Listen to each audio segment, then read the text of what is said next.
have fun. Yeah. Oopsies. Yeah, this is the strange experience of doing a panel where you can't see the audience, can't hear the audience, but at least to give us a feeling of someone being there, be so kind and tap something into the chat so we know that people are listening here and are interested in having us talking about marketing. Maybe someone, the bold one. I was recently teaching remotely to 14 people, which was also a strange experience because everyone had their camera turned off and you didn't really get what you were telling to people. But anyway, welcome everyone. Hopefully there is someone in the audience and someone is listening. Ah, yes, Antonio. Oh, okay. Great to see you. Hi, Antonio. Person of reference right now, so we know someone is listening. You can do. Perfect. Dario, hello. Grüße nach München. Excellent. Perfect. People show up. We can read what you're doing, but as more and more people are entering something, I need to focus on what we want to talk about. So keep chatting there. Once in a while, I will also try to take a look what your questions are. And yeah, besides all that, let's simply start. First of all, my name is André Bernhardt. I guess every one of you can hear me perfectly because we tested this the last 30 minutes already and discussed all the important things. No, I'm having the pleasure of being the moderator on this awesome panel at the Ludicious X Festival today. And yeah, I'm running IndieAdvisor Company, which you can see in the background. I'm supporting small developers in finding a publisher and vice versa. Also, I'm organizing some indie showcases at different conferences like, should I mention them here? It doesn't matter. devcom, Quo Vadis, also EGX Berlin. And yeah, once in a while, I also moderate a panel. And today I have the fantastic chance to meet these great, awesome people that are all around me here, depending on where you look, that will join me today and talk about the topic of marketing. I tried to figure out a quite diverse audience. So we have 2 female panelists and 2 male panelists, which is a good thing. I'm happy therefore. And also we managed to get people from all around the world. So we got Israel here, Israel or Tel Aviv representing Poland. We got Australia here, we got Great Britain here, and also Denmark, and I'm from Berlin, Germany. And also it's diverse regarding the topics or the backgrounds of the different people, as we have 2 agency people here who runs agencies. We have a developer here and also a publisher. But without further ado, it would be great if you could introduce all of yourself to the audience. And let's start with the top left corner from my perspective, which is, surprise, Natasha. Could you please give an introduction? Who are you and who are you working for? Okay, my name is Natasha. I'm head of CRM at Huge Gaming Company. I specifically am head of CRM and monetization for Stars Slots, one of the Huge games. Great, thanks a lot. And you're based in, Huge is based in Poland, and you're Huge is based in Poland, and my office is in Tel Aviv. There are offices all over the world, even in Australia as well. But the main offices, the developers all sit in Poland, and marketing is spread all around. So most of the marketing though is based in Tel Aviv. Cool, thanks a lot. Next in line would be Thomas. Hello, I'm Thomas. I'm the co-founder of Future Friends Games. We are a small indie games promotion company. We do classic PR, marketing stuff, also co-publish just 2 games. And we really focus on premium indie games, I would say, like PC console games. We worked on games like Cloudpunk, Heaven's Vault, Frog Detective, Scourgebringer, in that area. Cool, thanks a lot. Audra. Hi, I'm Audra McIver. I'm co-founder of Plan of Attack, and we are also a PR agency specializing in indies. And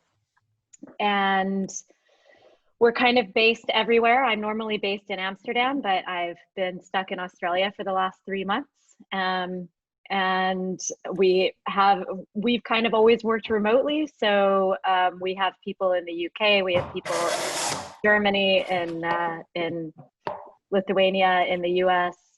And we basically specialize in launching indie games for doing media and influencer relations. Great, thank you. Last but not least, Rune from Copenhagen.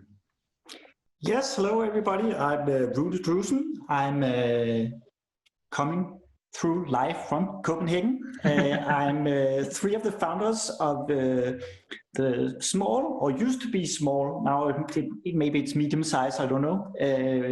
We are a company of 13 people right now, and we make games. I'm mainly in charge of our marketing and PR strategies, but since we started out only 3 guys, everybody had to do a bit of everything. So it's only now I can start to focus on one thing.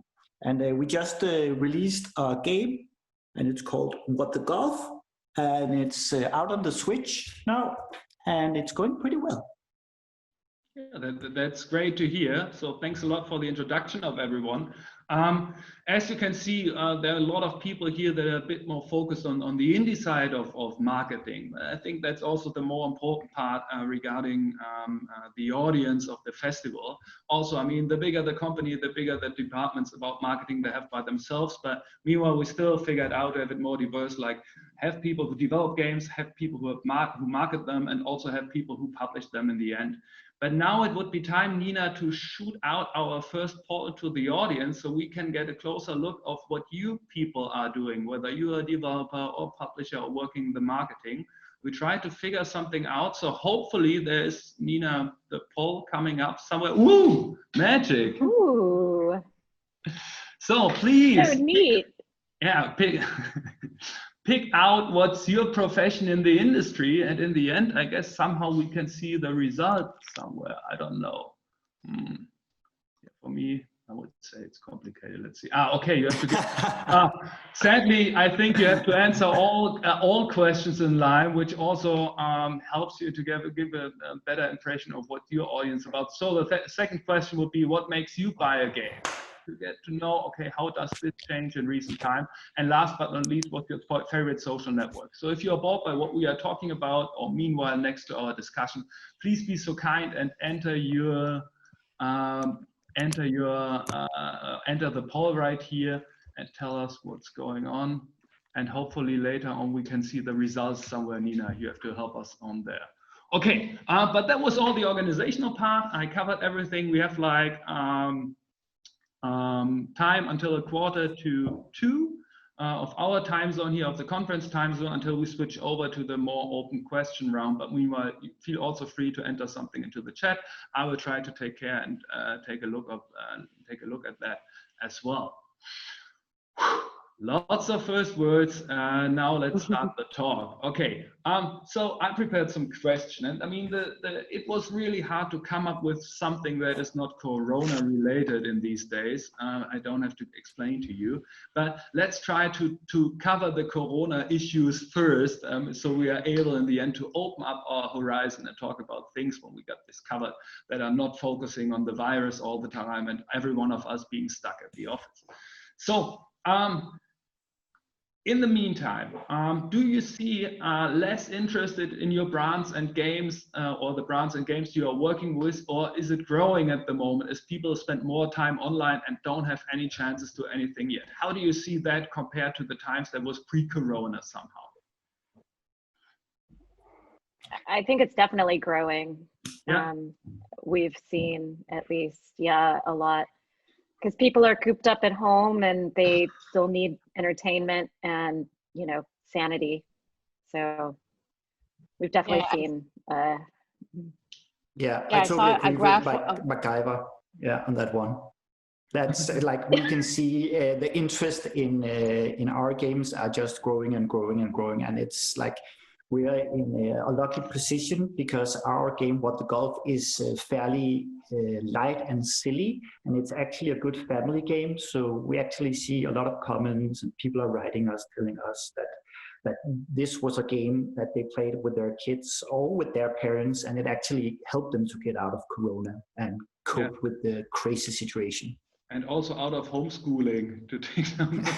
Yeah, precisely. Enjoy the breaks. Yeah, I saw a graph that said like the 3 industries that were like that were improved by the coronavirus was the home supermarket, like deliveries, Netflix, and gaming. So like all types of gaming. We specifically do a social casino games. We have some casual games as well. We were like I don't want to say benefited, but all games all over the world benefited, like it's hard to say benefited, but from the coronavirus. So yeah, to take the best out of the situation, we can be happy somehow that our business, I mean, at least from the people that play the games, is not relying on events and conferences as much, but people can still enjoy this while they're being on lockdown. And also with digital distribution and everything, we can see that there are also no borders anymore to get this new content at home. You don't have to go to a shop anymore. I mean, bad news for GameStop and all those other retailers. Good situation with digital distribution being so widely accepted. I mean, well, we got the results of the poll. I'm not sure whether every one of you can see them here within the panel, but I see 42% of the people over here are developers. We have 12% students, few publishers, some marketing people, and some complicated people, as always. But we're happy to see you all here and see that you get the best output out of this panel regarding your marketing strategy. So when we talk about events only happening online anymore, no trade shows being allowed within Europe, with Gamescom being cancelled and everything, how did this, I'm talking especially to Thomas and Audra on this, how does this affect the work with your client at this time? I mean, usually, I guess you supported them by going to a conference and holding hands while they talk to the press or things like that. But how did this change right now with not being able to move out? I think it makes it a big difference in what we do for them. As you said, there's less just going to events, less traveling for us. I couldn't say if it's like better or worse for them. I would definitely say different. There's also a lot of opportunities now, I think, that you didn't have. Just like things like PAX is online now. There's one PAX online conference. You can, with all the conferences going online, suddenly you can apply to way more conferences. You have more chances to get awards, maybe get featuring. But of course, you might miss the personal touch. So I think, yeah, I think for really small developers, it's probably a bit easier now. For people that are already in the position to have conversations with bigger publishers, first parties, they might be lacking that personal element at the moment. Okay. I see the biggest impact on just the media aspect of it, because I do agree with Thomas that I think a lot of smaller indies and stuff, you know, maybe they didn't have the money to go to San Francisco for GDC or something like that, and they can still participate in an online version and get their game in front of media or something. But it is a little bit different when you're trying to demo a game for a journalist and you can't be there with them, showing them the thing that you're talking about and letting them, you know, get hands-on with it and saying, no, don't do this, you need to hit that button. You know, it's a little bit different just from that perspective. So I mean, I think it opens doors and it also kind of makes some doors close a little bit just because of that lack of personal touch. So I think that there's a room for the conferences to come back for sure. Yeah. And how did you end up? I mean, did you have to adapt your work style? I mean, was it just like a shift where you had all these different mechanics that you are using now to get people interested in the game? Where you just like, okay, was a shift just like to the more online thing, or would you say no? You had to come up with a lot of new solutions. For example, how to make journalists play your game in an environment you can control somehow. So I think for the developers, it's maybe more important now to have the demos quite self-contained, because as Audra said, you can't quite talk to them while they play it. So the demo has to kind of speak for itself. And just little things like what happens when the game crashes. It needs to work with loads of different controllers. Maybe things you don't need to look after for an event build. Optimization is maybe more important than it was for demos. So I think there's definitely little things that changed in terms of how you have to exhibit your games now. Mm-hmm. Definitely. I mean, I think, as Thomas says, little things have changed in ways of demoing the games, but in terms of workflow, and I mean, I think that a lot of aspects of what Thomas and I do specifically has already been kind of online to a large extent. So, I mean, yeah, I think that is also the games industry was somehow very well prepared, if you could say so, for a situation like weirdly, that. yes. We are used to all this online work stuff like Discord, Slack, and you name it. So that was already working out fine. So the workflow didn't need to change that much. But Rune, when we were talking about, I know you were showcasing on a lot of show floors. You were standing at a lot of conferences, handing out, I don't know, demo keys or free keys for your games and stuff like that. But how did this change for you? You don't have to travel that much, sure, but. I think we were fairly lucky because as a developer, you need to go out and showcase your game as fast as possible. So you're basically just showing a game that's not finished yet, because one of the most, and here's the first tip of the talk, is to build up that community as fast as you can. And a great way of spreading the word is actually going to conferences and see people playing the game. And it's actually also a great way of testing your game. Like, do people get it? Do I need to talk a lot? Like, do I need to explain a lot of things? Or is this good enough? Can it speak for itself? So since we were like launching on Apple Arcade in the last quarter of the last year, we have already done a lot of the hard work by going to conferences and stuff like that. So for us, it's pretty exciting, or it's not as devastating as it could be, because at the moment now we're just doing updates and building extra things to the game and kind of looking if we should port it to the PlayStation or the Xbox and stuff like that. So we already have that community and it's already there. Now we just need to make sure that they stay. So when we launch the next update, they'll be happy and excited. When was What the Golf released, the latest version for Switch? Was it within the Corona time, or? Yes, we released it in the beginning of last month. Okay, I mean, it was a strategy for us that it had to be launched for the Nintendo Switch during the Corona, and it was very difficult working with Nintendo because they couldn't give you any answers, so we were waiting quite a lot on them for approving whatever we had made for them. Mm-hmm. And finally, they said yes, and then we could do everything and push the big red button, and that was really exciting. Yeah, I mean, also the lucky position that, I mean, the title had some buzz before, and it was just the release of a port for a different platform. Yeah, and we knew to begin with that this would be such a great match for the Nintendo Switch that we knew we had to build something extra for that. So we always wanted the local party mode for the Nintendo version. And so we've been working on that and had implemented that, and then we could release it for that. Okay, cool. So Natasha, some people might wonder, okay, if we are mostly talking about indies, how does Huge come into play here? Because it's more for those people, it comes more from the background of social casino. But for me, I met some people from Huge recently, and they told me about their new move into the more into the indie publishing.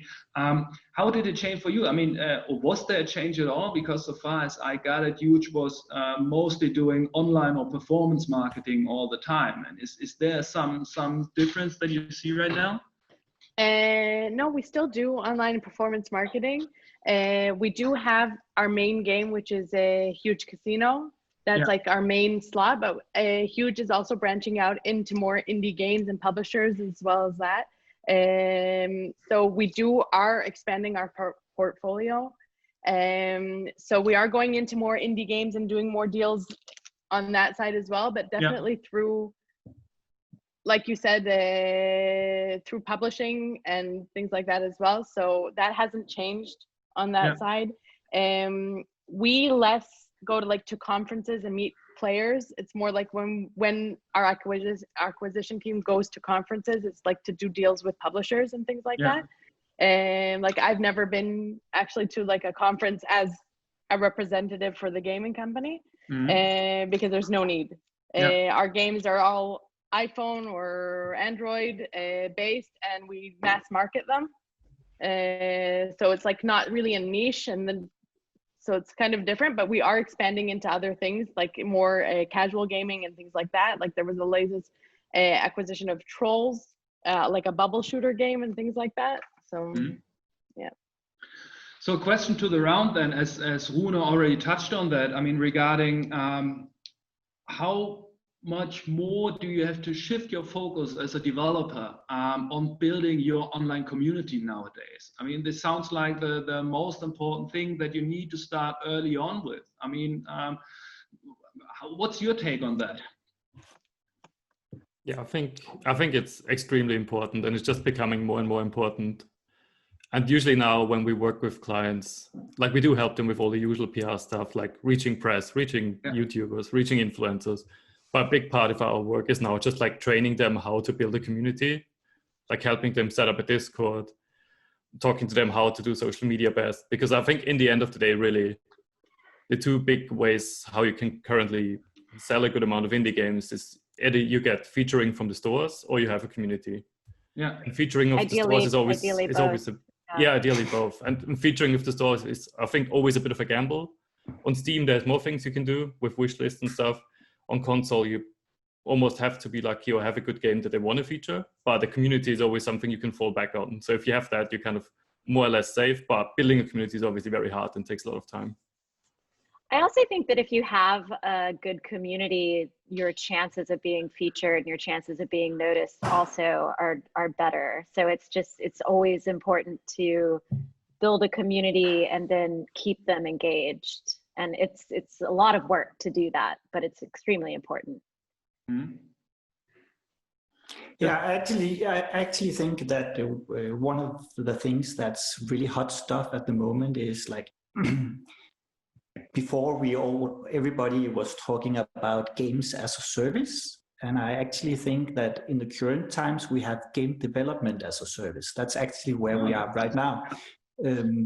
And you need to show the community what you're building, and somehow you need to get them engaged and listen to them, and kind of you need to service them also. Yeah. So you're actually giving them a service before the game is released. Mm. But I think we might even I think we might even be moving out of game development as a service, because right now I also see a lot of the big companies for the lack of, I see some kind of awakening going on in the world. So people are like, the big companies are pulling out of Facebook and stuff like that. And the big companies are getting more political in a way. And I think that's also a marketing tool. So I think we'll see a huge shift in the next year or two, where everybody is trying to do better, fight hate speech and fight racism and all that. And you can actually look at that as a marketing stunt, unfortunately, because everybody will be starting to look at the brands and look for a company that their more profile, inclusive.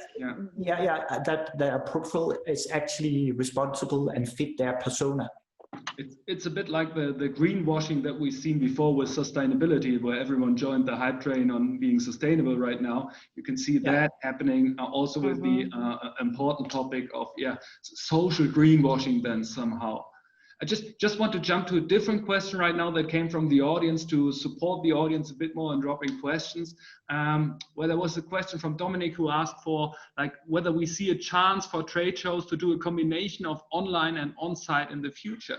Maybe you got discovered something like that already, where there's the two of the things are combining somewhere already. I've seen trade. Yeah, I've seen trade shows that do like that stream the talks and things like that. But I think I understand this question as being more about like will it be more like a combination of something like this, where we have more interaction directly through like Zoom or whatever other medium.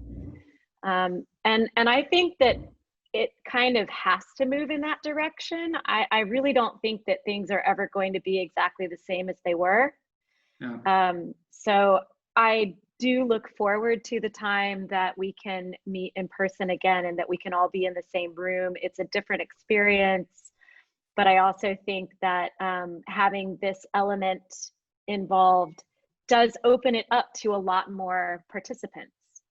A lot more, developers in other parts of the world. And so in that way, I think that it's more inclusive. And so I do think that this is a good thing and that, we just need to augment this and kind of combine it. Very good point. Surely just want to add, that's what you can see like, oh no, now my PC wants to update as always. Try to turn everything off. No, but what you can see is like talking about diversity. By having conferences with an online component somehow or trade shows, it makes it easier for people that are usually having problems getting visas or where it's way too expensive compared to the standard of living to join a conference. So it's getting a more important thing in the future. See that as well. I mean, by talking about online communities, is there some kind of gold standard where you would say, okay, it needs to be the Discord server, or no, you need a Facebook group, or I don't know, Slack community or whatever? Is there something that you would say, okay, that is the most important tool of the future to gather the crowd or to gather your personal army of players? Yeah, definitely. Definitely, and I think the future is TikTok. I'm in like they're going to grow so massively that we cannot understand it. So if you're thinking about doing a Facebook group, you're too late for that train. Like, don't go there. It's only grown-ups and boring people. Sorry, people on Facebook. Unless your games focus on old people and boring people. That's true. That's true. Then go to Facebook, and do commercials on Flow TV. That's the tip for you. No, I think that TikTok will just grow massively, and I think we only see the top of the iceberg. You have a TikTok channel already. And if you can find a good strategy to get on there with your game and represent your game, I think you have a massive head start, because I haven't seen it done well yet. Yeah, but it's Trident on TikTok. TikTok is working. TikTok is working on it a lot. One of my best friends just started working with TikTok as one of their like senior level people, and okay. I actually have a call with her this weekend to talk about that and gaming and how it can make a difference for gaming and stuff. So, but I actually had this panel been next week, I might have been able to offer more insight. But see you on TikTok. But for us at the current moment, I would say that Reddit has been the best marketing tool so far. Like, if you can get a post there on the front page, and it's super hard and you need to try 100 times. If you can get that, you'll just get so many eyeballs, and it's almost free to be there. Yeah, but we use Reddit a lot. We do a lot of AMAs on Reddit a lot, and those have really been good for community building. I think how I usually see it is like one place. There's two different things. One is the place where you talk to your community and where you want to have them in the end, which is maybe a Discord, is maybe a Twitter account, whatnot. And the other one is like the platforms where you can reach a lot of new people quite fast. And obviously Discord is not great for that, because you need to get them there. Yeah. There's no organic growth. Whereas Reddit, as I said before, if you have a Reddit friend page post that gets like 1 million views, if you have a TikTok going big, that's millions of views. Like those are platforms that really allow to break out of your bubble. And there's definitely platforms like Facebook that are just not suitable for that kind of growth. I do agree with, I think kind of the moral of this is that you need to be present in a number of different places in order to both gain more community members, get more attention from people who don't already know about you, and also engage and interact continuously with your community, with your established community, and keep them engaged. Mm-hmm. So I don't think that there's a one solution answer at this time. And maybe that's okay.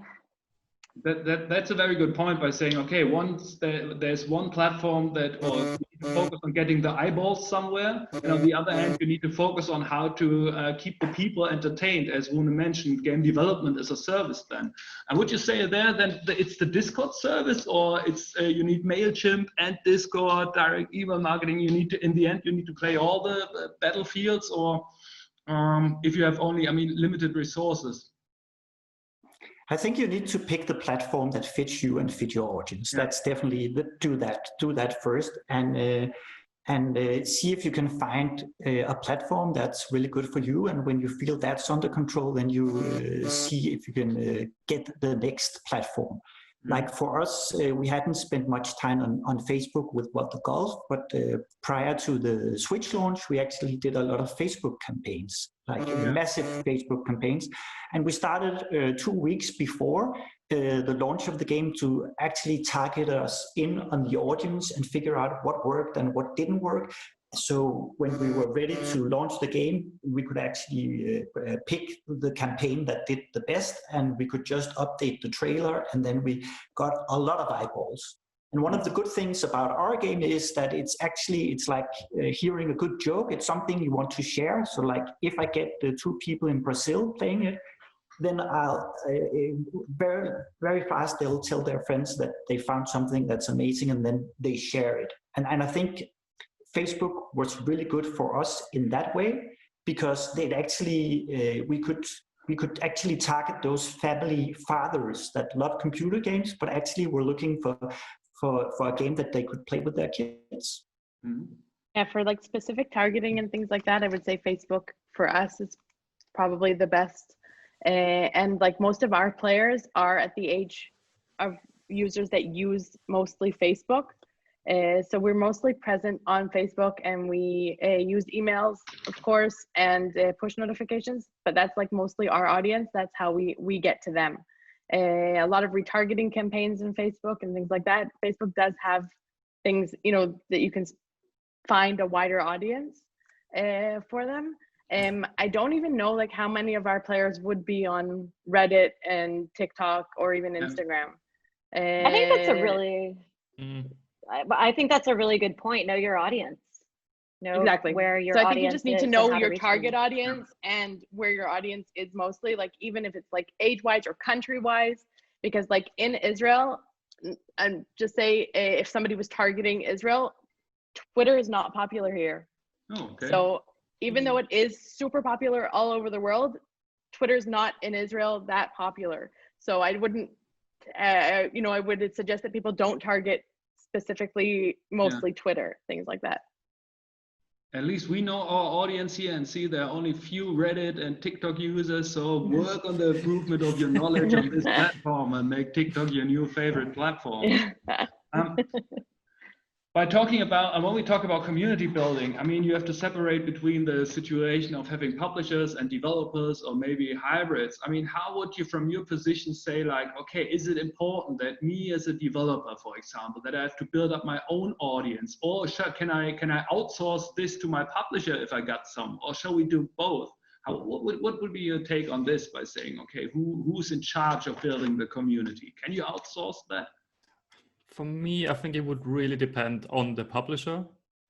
I think most publishers are good with a lot of things, but not necessarily with community building, because often it's so personal and so close to the development team. Yeah. I would maybe say Kid Fox Games is quite good in just going really into depth with, for for example, as a publisher, really in depth with the games to work on, to build a community long term. I would say for most other publishers, I think it's very helpful to build your own community also in the long run, because very likely you might not make, or not very likely, but it's possible you don't make the next game with them. You maybe have a different porting partner, and just losing that community is obviously a big loss. Like, it's a big time investment to build it up. So I think as a developer, I would be quite keen on also having a say in community building and building my own following. Maybe piggybacking off of the community of the publisher and explaining to that community why your game is worth following as well. Obviously not stepping on toes of anyone, but. How important, Rune, you already mentioned that briefly by talking about releasing a new game and talking about discoverability or shareability of the content. How important would you say that this needs to be nowadays a major part of your game, that it's not only fun to play, but also fun to watch somehow, so all the streamers pick up on these things? Do you think that's really necessary, or it's just the icing on the cake? I think it's a good question, and I'm not really sure I have like one answer to that, because if you ask me personal, I don't see much value in getting your game streamed. It's good for building up your brand and stuff like that, but you're actually not going to sell much games with streamers playing your game. That's my 50 cents at least. But I think it's important to make it fun to watch at least, but like any good streamer can make any game fun to watch. That's why they're popular. Like they could stream themselves baking a cake, and that would still make people happy. Like it seems like the popular streamers, people just go there because they want to be part of the good company and stuff like that. So yeah. I would say it probably depends on the game as well. If it's an interesting game to watch or not, I don't know how many people would want to watch a live stream of somebody playing a slot machine. But maybe we could think about it. I think you might be surprised, actually. You know what? Now that I say it out loud, I'm thinking maybe it is a good idea. I mean, I guess we all have our own streaming experiences, but I think, watching people like unboxing 50 packs of Hearthstone cards, where it's just like, okay, nice. ASMR is like really popular now, so anything I guess could be super popular, right? I think what was more important for us when we made the game was that it was actually giveable. Like if you can make a good GIF, if you can make a good GIF of it, then you can basically show it to everyone. And I think that was kind of the bread and butter for us when we made What the Golf. It's also way more important nowadays with having the issue of online presentation of your game. If you want to showcase your game to someone online where you can't stream it because not enough frames to show this sufficiently or pleasantly, then it's a good thing to have at least the backup where you can show game mechanics with a GIF that makes people easily grasp what the game is about. You can spend hours on text, but that is the simplest way, I would say. Definitely. I would maybe think it's not like necessary that a game is giveable or streamable, but it's just a big plus, and like it just opens more avenues. And if you don't have that, there's other things I think you need to focus on. If you make a really text-heavy narrative game, you got to have really good Steam and press reviews, probably, because that's really how people are going to figure out if your game is good, because they can't really see it in a GIF. So I think it just gives you different cards you need to play with and deal with. We were talking a lot about these relatively cheap options to gather people, to gather the eyeballs and also feed them into your community. There was a question from an anonymous viewer who was asking, how often does paid media planning strategy come into play on marketing for your clients? If not at all, what's the reason? Budget? So how does it work with the indies? Do they have the money to spend on real strategies, or? I mean, a lot of it does depend on budget, but if you know your audience, you know like who your audience is, and you work with, you know, an agency or people who know the influencers, if you know what their audiences are and you know the influencers and what they appeal to, then you don't necessarily have to do a sponsored content creation thing with them or something like that. If it's a game that they would really just like to play because their audience would enjoy it, then they'll totally do that, because they still love to game. You know, they're gamers, these people, and they do it because they love it. So you can definitely do that without a budget, but it just really depends on timing and, I mean, a number of different factors. And it also is a lot of homework to know all of the streamers and what they focus on and what their audience wants to see and stuff, because they are going to play the games that their audience want to see, which are usually the games they want to play. But, you know, it's... Yeah, I think it would also say like most of our clients don't necessarily have marketing spend just because of budget reasons. Yeah. I think there's definitely cases where it makes sense, but often we would have like a priority list where we would recommend spending marketing budget. And usually the first thing to like make a really nice game, then make a really nice trailer, so your Steam page is good. Hire agency, you can get all the free media and influencer coverage like already mentioned. And then like further down the list, I would say it's paid advertisement for smaller indies. But most of the games we work with, they just don't get there. It's often solo devs or like really small teams of like 5 people or 10 people. Yeah. I mean, it is the classic marketing cycle of ahead of the release, build up the momentum, then there's the release day, then you hit the maximum momentum, and then you stop marketing at all. Is that still valid nowadays? Or while talking about game development as a service, did this also change, that you need to do after sales marketing as well to keep the audience entertained for the next title? What's your take on that? Community management. Yeah. You never stop doing community management, but also, yeah, I mean, you always want to market your game if you have DLC or you have, and a lot of times those things like DLC and stuff doesn't really get a lot of media coverage, but that doesn't mean that it is not being looked at by the media. And, you know, it doesn't mean that they're not going to post it. They might not, but I mean, I don't know. It's you should never stop marketing your game if you want to continue selling it. Yeah. How about, I mean, talking about, I mean, there was this talk recently, or the news recently about death of indie publishing, because nowadays it's more about brand building. How much would you recommend like developers to build their team as a brand? I mean, when we're talking about, I don't know, Rami was talking today again, yeah? When we're talking about Flambeer, I guess people are willing to buy any Flambeer game because they know it's Flambeer. Is it the same with Triband? Are you working on that people that love What the Golf will be slightly turned into Triband fans to make sure that they're also entertained with the next title of Triband? This is the best audience that you can hold and entertain if you build the brand for your team. Well, a lot of our marketing strategy has been promoting the team and has been about us, because for 3 years I've been doing marketing for What the Golf and we had nothing to show. So I took pictures of our lunch and of Tim sleeping in an airplane or whatever I thought was funny.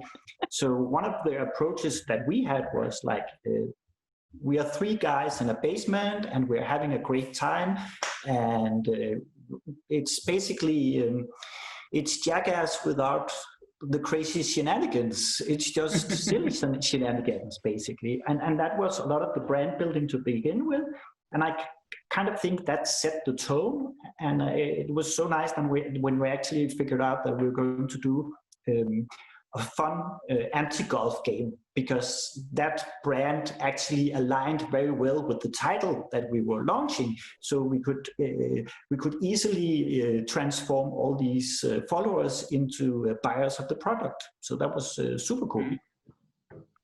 But like when I look at marketing agencies, I always look for the most crazy people, because our game is like a crazy game, and we need to come up with crazy marketing. And I think that's one of the biggest challenges with the marketing companies that you're seeing, that they're not very creative. Like they always say, do a press release, do a Steam page, and sorry guys, sorry Thomas and McIver, and everything. But I actually worked with Thomas and Future Friends, and I was very happy about that because they took some of that PR that was heavy to lift, like building up. You also need to build up a great network of journalists and stuff like that, and that stuff takes time. So by hiring marketing people, they could actually lift that burden for you, and they're great at that. But I'm not sure they're great at always creating funny GIFs and coming up with stupid stuff to do on your Discord server. Yeah, I would 100% sign it off as Rune said it. I think a lot of games get the value out of a PR agency because the groundwork is done, the legwork, looking up those influencers, printing the press list, writing a press release. That's all thing you can easily generate for a lot of games. And people are good at that with networks, but that really in-depth, really personal content, I would say is usually way better done by the developers themselves because they see the funny bugs in the games. They see the prototypes that never came out. They are on the airplane and can take a silly picture. So I think it's a huge opportunity a lot of people miss if you just rely on a PR agency or a publisher for that. Yeah. I think like as a studio, I would always try to do that hands-on. Yeah, I mean, I think that comes back to community building as well, because that's your community, and the best person to build the community is the person closest to the game. Mm-hmm. We talked briefly about the features and the importance of the network, and also, I mean, the first party. What I see nowadays is that there's some kind of power shift now happening to the first parties by talking about Apple, Valve, Sony, and so on, because those are they are not the gatekeepers in the sense like it was before, because the platforms are more opening up, but they still hold the power regarding the feature, which is getting more and more important if we're talking about being visible on Steam. How would you say, how important does it get nowadays to build up your personal network with those first parties as a developer? And also, I mean, I guess it's the bread and butter business of the agencies and then the publishers as well. I mean, I think it's important. Yeah, I mean, I think it's super important in terms of like getting featured and things like that. It's definitely important to have that network built and to have those connections and everything. But at the end of the day, in terms of getting featured and stuff, it still is going to depend on your game, on what kind of game you have, the quality of it, and how relevant it is to the audience. Because something that the big publishers and the first parties have is that community that they've built over decades. Even for the big games though, you have to prove your case why you need to be featured every time. Like, yeah, even if you have a brand name and you've been around for 10 years and you have over 1 million active players, every time you want to get featured in Google or Apple or whatever, you need to prove your case. So I think because they're thinking important. about their audience. Yeah, exactly. They want players. Specific things. They don't want things that are irrelevant. They want new, and they want exciting content, even from the old players. So I would say that they are still super important.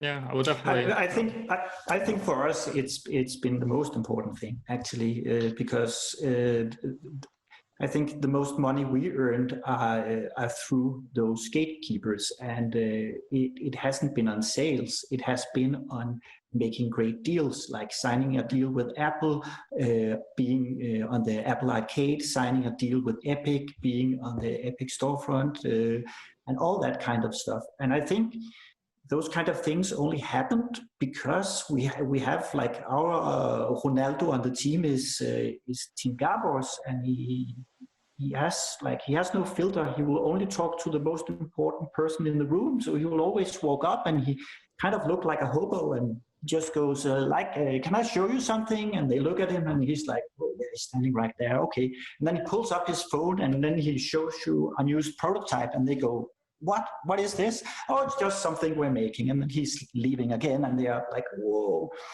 And I think that's been super important for our company, at least. If it was only me and Peter doing we wouldn't have been so successful, because the big deals are the big deals.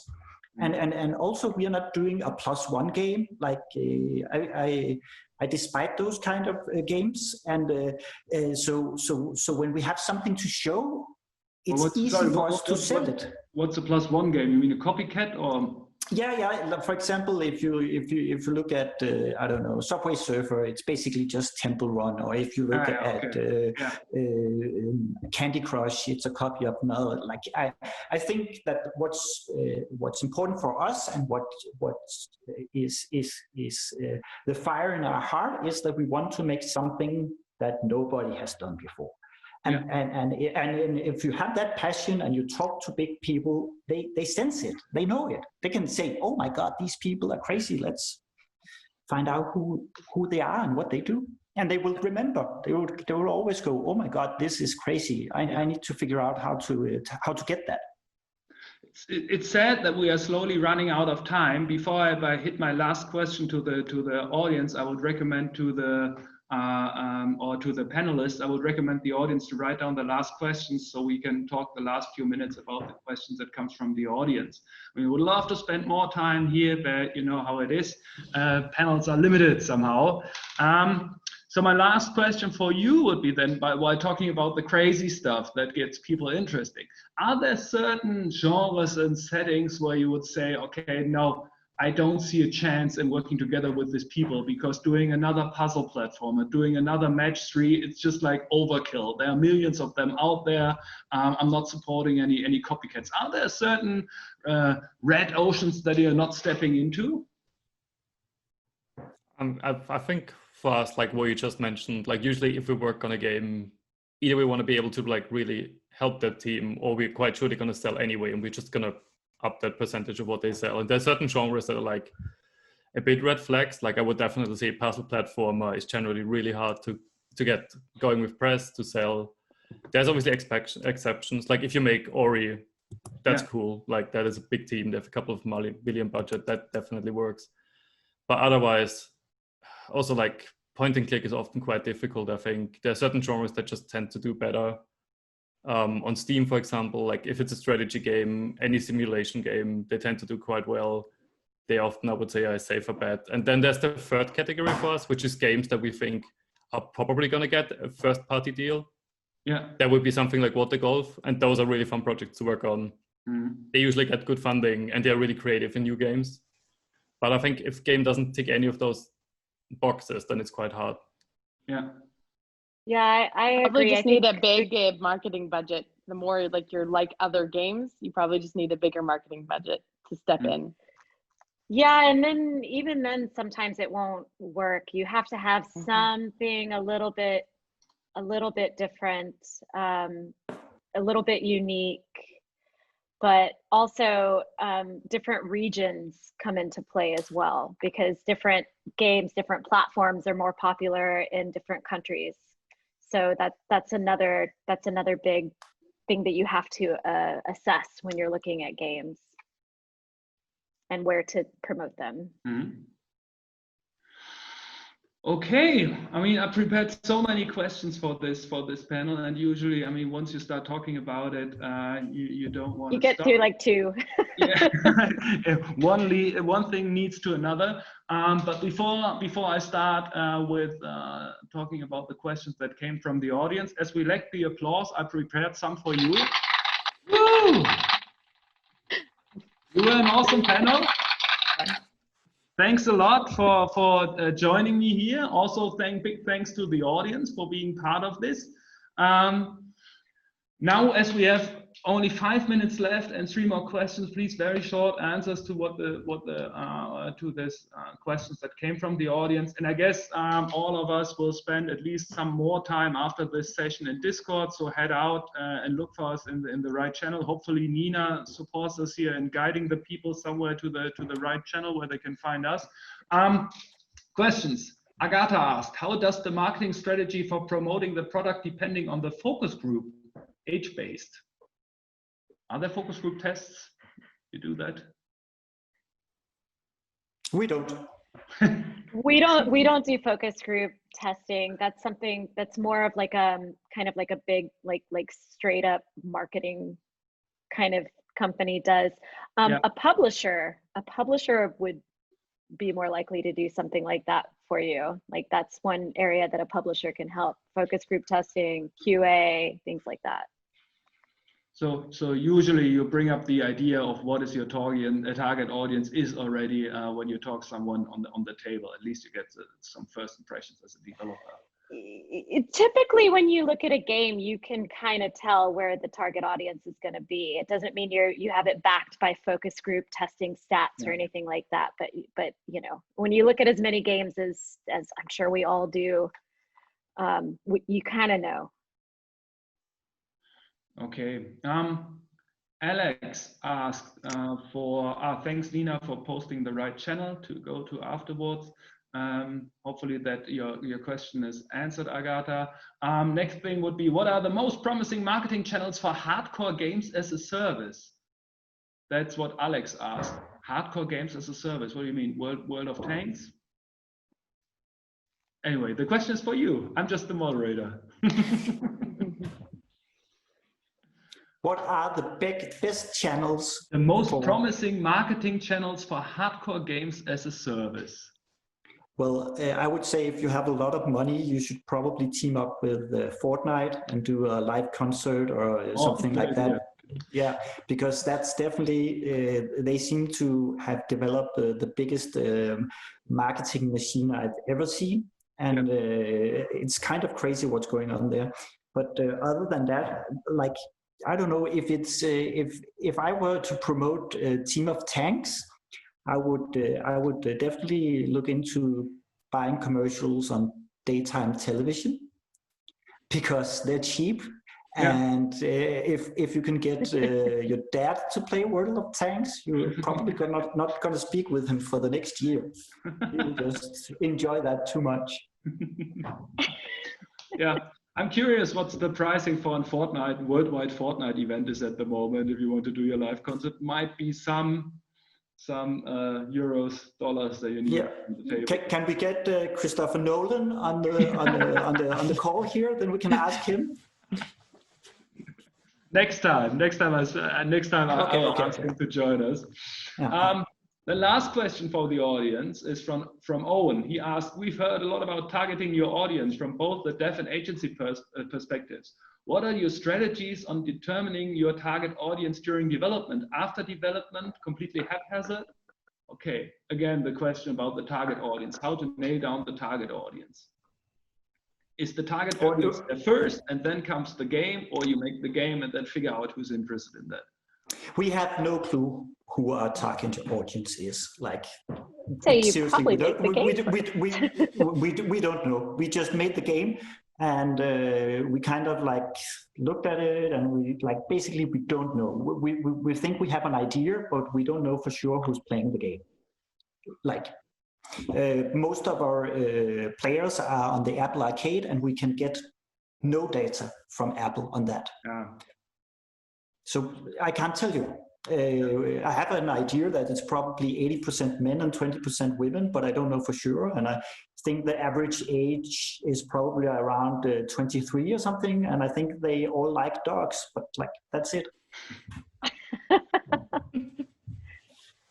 That's also, I mean, that could be also a discussion where we could spend some hours on talking about the difficulties of living in this kind of black boxes where it's hard to get any information out of Apple, Steam, and so on, because they're not really sharing the data only about your own title, and it's hard to figure out stuff by your own. But I think that's really important. Like if you sit down and develop a game out of looking at tables and analytics, I think you're doing it wrong. Then you shouldn't be an indie developer. Then you just join up with a big corporation and do that. Yeah. And these are also now the famous last words because exactly. Oh my God, I'm sorry. Like, I think it snapshot. was well said, Rune. Yeah. No, thank you. And Well said. you were also not picking your nose, so everything is good. Yeah, that's good. That's good. Okay, spot on point landing. Thanks a lot for this fantastic panel. I hope we had some pleasant insights for the audience. We're going to continue to move over to Discord right now, where you have the time to ask us some questions or connect to us personally or whatever. Otherwise, yeah, thanks again to the great panelists for spending your time here. Thanks everyone for attending Ludicious, and hopefully see you all soon in Discord or somewhere else in the future. That's it from me. Thanks a lot, everyone. And yeah, see you soon. Bye-bye. Bye. Thanks, André. Take care. Bye. Bye. How do I leave this?